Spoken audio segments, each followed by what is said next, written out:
College থেকে পরীক্ষা টরীক্ষা দিয়ে আসছি 2টার দিকে। আর আসছি একটা স্যাড নিউজ শুনছি আমাদের। তো গাইজ একটা সমস্যা হয়ে গেছে, অথচ যার পরীক্ষা 10টা বাজে আর আমি হচ্ছি 9টা 23-এ 10 মিনিট আগে। এখন সত্যি আসতেছে, রেডি হয়ে গেছি, মুখ টুক ধুই, নাস্তা খাবো, আজকে চলে যাবো। আর রাতে কি জানি কি কাজে মামা নিয়ে আসছিল, রুমে লাইট জ্বলাই গেছিল, লাইট জ্বলাই এরা বন্ধ করছে আর আমার ঘুমিয়ে গেছে। তো ইয়ার পরে তো আমি ঘুমতে উঠছি, আমি আর ঘুমিয়ে গেল। এর 1-1.5 ঘন্টা পরে আমি ঘুমেছি, এই কারণে আজকে আরো দেরি হচ্ছে আমি ঘুম থেকে উঠতে। এখন সব নেওয়া শেষ, যাবো হচ্ছে কলেজে। ওকে, বাই।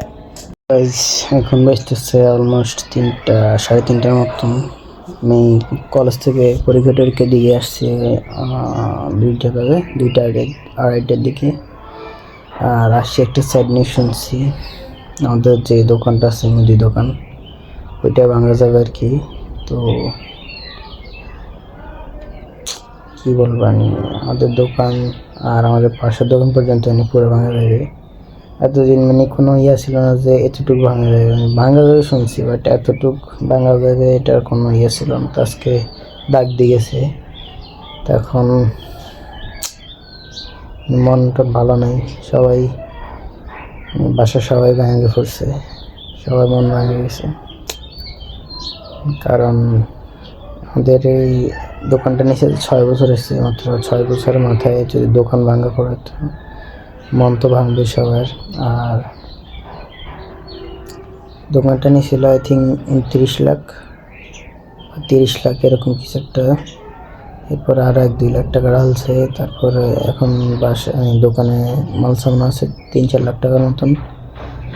তো এগুলো সব কিছু তাই আর কি, মালটাল তো তাও কিছু করি করণ যায়, দোকানটা মেন জায়গাটায় চলে যাইতেছে, খুব কষ্ট লাগতেছে।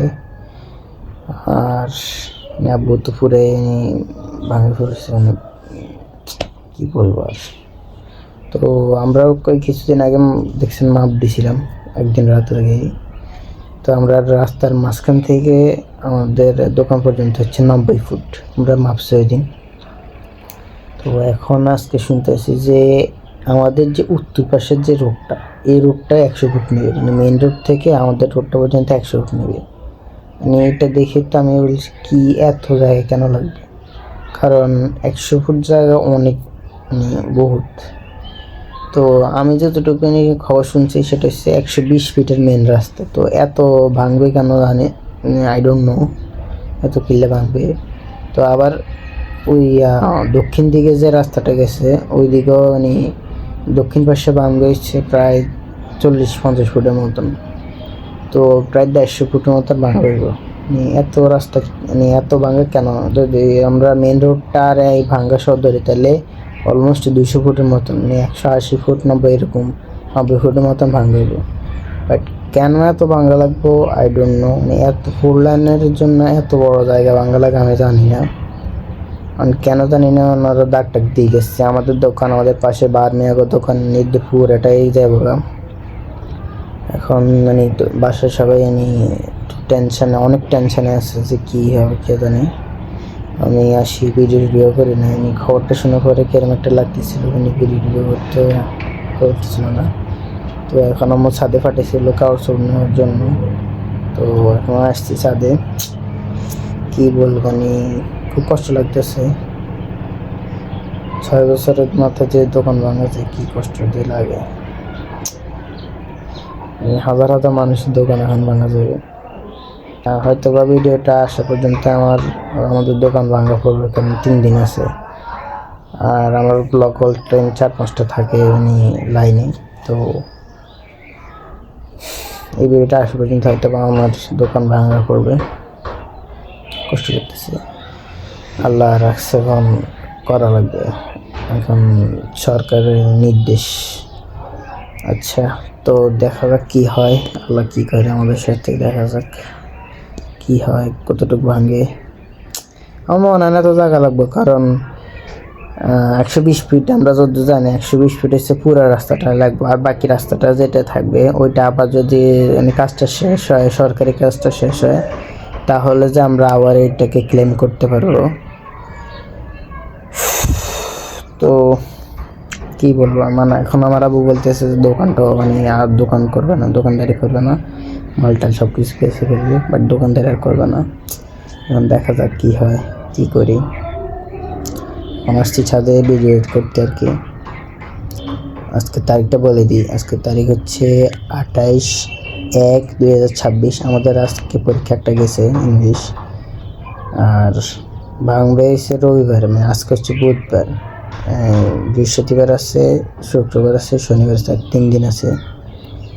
তো দেখা যাক কি হয় আমাদের সাথে, কিছু নেই, দেখে দোকানে যাই, দোকানে যাবো একটু পরে। মানে আমাদের আত্মীয়টাতে সবাই বলছে যে মালটাল লাগলে সামনে যেতে রোজা আছে, মালটাল লাগলে মালটাল নিয়ে যেতে, তাহলে মানে দোকানটা একটু খালি হবে, তাহলে আমাদের দ্রুত মানে আত্মীয়দের থেকে তো টাকা নেওয়া যাবে আস্তে আস্তে, বাট এখন কি করি দেখা যাক। যাবো একটু পরে দোকানে, এখন আগে ভিডিওটা এডিট করে লই।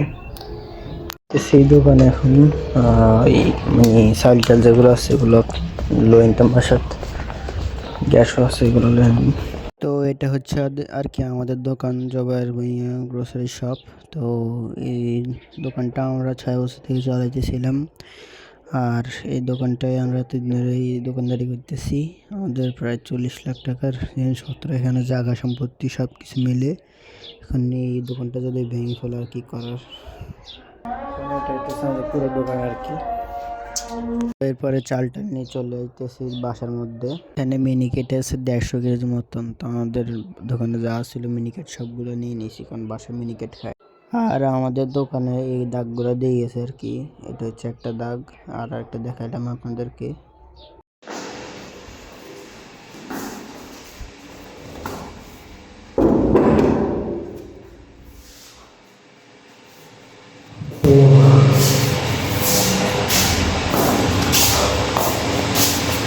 নিচতলা যে রুম, মানে বাসটা হারিয়েছে, ওখানে নিয়ে রাখছি। বসে লাগছে পাল্লা, এটা ইয়ার হারে ডাইরেক্ট নিয়ে বানাইছি। দেখছি এবং মোটামুটি বেশি। আর এই বাসার মধ্যে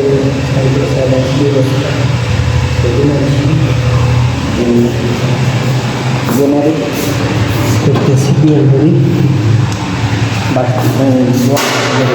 দেখতেছি। আর অবস্থা খারাপ,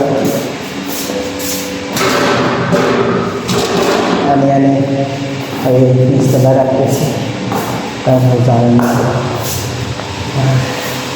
দোকান টোকানে ভালো হইতেছে না, কারণ এই কারণে ব্যাগে এখন আপাতত মানে বাসা নিচে আনি রাখতেছি। তারপরে দেখি দোকান টোকান পারে, যদি দোকানদারি করার ইচ্ছা হয় আব্বু তাহলে দোকানদারি করবে, আর না হলে করবে না। আর তো আজকে আর কি বলবো, ব্লগ করবো মানে ভালো লাগতেছে না। 2-3 দিন পরে দোকান ভাঙা পড়বে। আর এতটুকু দোকান নিবে না, মানে রাস্তা হচ্ছে মোট 120 ফুট, তারপরে মানে তারা এত নিতেছে। তো এখন আর মন ভালো নেই আজকে, এখন আর ব্লগ টক করবো না, আজকে ব্লগটা আমি করবো। যারা এই ব্লগটা দেখছেন তাদের জন্য ধন্যবাদ। কি বলতেছেন মুখ দিয়ে কথা হয়ে গেছে আমার। দোকান টোকান অনেক কিছুই গোছাবার এসেছি, আমি একটু নিয়ে গেছি এই বাসায়। আজকে ব্লগটা এখন পর্যন্তই, দেখা হবে কালকে আবার। Thank you for watching, by.